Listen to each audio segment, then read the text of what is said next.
जय हिंद दोस्तों, साथियों, भाइयों बहनों, आप सबों का अपना एक केसर स्टडी चैनल पे स्वागत है। तो दोस्तों, इससे पिछली कक्षा में हम लोगों ने हड़प्पा सभ्यता के बारे में पढ़ा। हड़प्पा सभ्यता का नामकरण किसने किया, उनका खुदाई किसने करवाया, वहाँ का समाज कैसा था, वहाँ की लिपि कैसी थी, वहाँ के लोग किस देवी देवता का पूजा करते थे। ठीक, यहाँ तक हम लोग चर्चा कर लिए थे। और आज हम लोग चर्चा करेंगे हड़प्पा के क्षेत्र का। ठीक, हड़प्पा के किस साइड में कौन सा नदी है, हड़प्पा के किस साइड में किस दिशा में कौन सा शहर है, इन सब पे चर्चा करेंगे। हड़प्पा के किस स्थान की खुदाई करने से किस प्रकार की वस्तुएं की प्राप्ति हुई, उन सब चीज़ों पे चर्चा करेंगे। तो बिल्कुल विलंब न करते हुए आते हैं अपने टॉपिक पे आने से पहले आप सबों से एक छोटा सा रिक्वेस्ट है, जो भी साथी भाई बहन इस चैनल पे नए जुड़े हैं या अब तक चैनल को सब्सक्राइब नहीं किए हैं, कृपया बेल आइकन दबाकर चैनल को सब्सक्राइब कर लें, ताकि इस प्रकार के नॉलेजेबल वीडियो आप सबों तक पहुंचते रहे। आइए हम लोग चर्चा करते हैं। तो लास्ट हम लोग चर्चा जो किए थे वो मोहरे पे किए थे कि वहाँ के मोहरे किस चीज़ के थे, तो सेल खड़िया के, और किस कलर के थे, तो लाल कलर के। ठीक, अब हम लोग चर्चा करते हैं व्यवसाय के। वहाँ का जो व्यवसाय था वह कैसा था, तो वहाँ का व्यवसाय व्यापार था। क्या था व्यवसाय? व्यापार।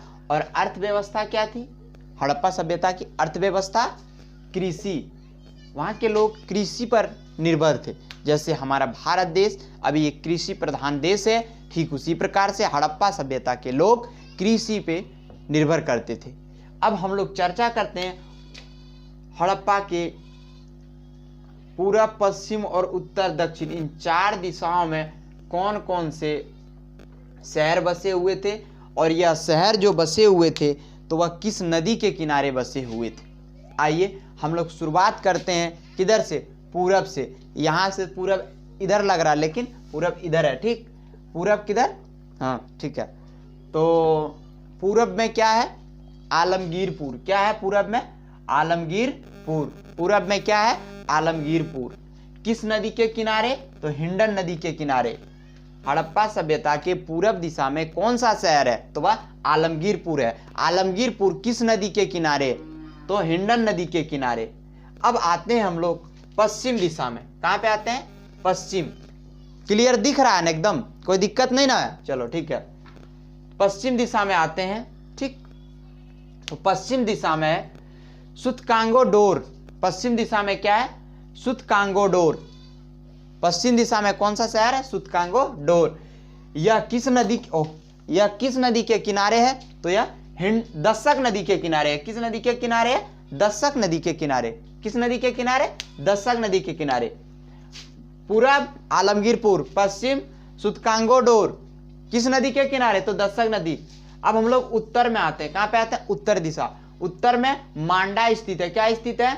मांडा। उत्तर में क्या स्थित है?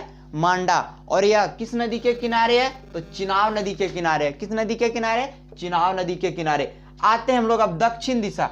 दक्षिण दिशा में दायमाबाद। दक्षिण दिशा में दायमाबाद। यह किस नदी के किनारे है? प्रवरा नदी के किनारे। किस नदी के किनारे? प्रवरा नदी के किनारे।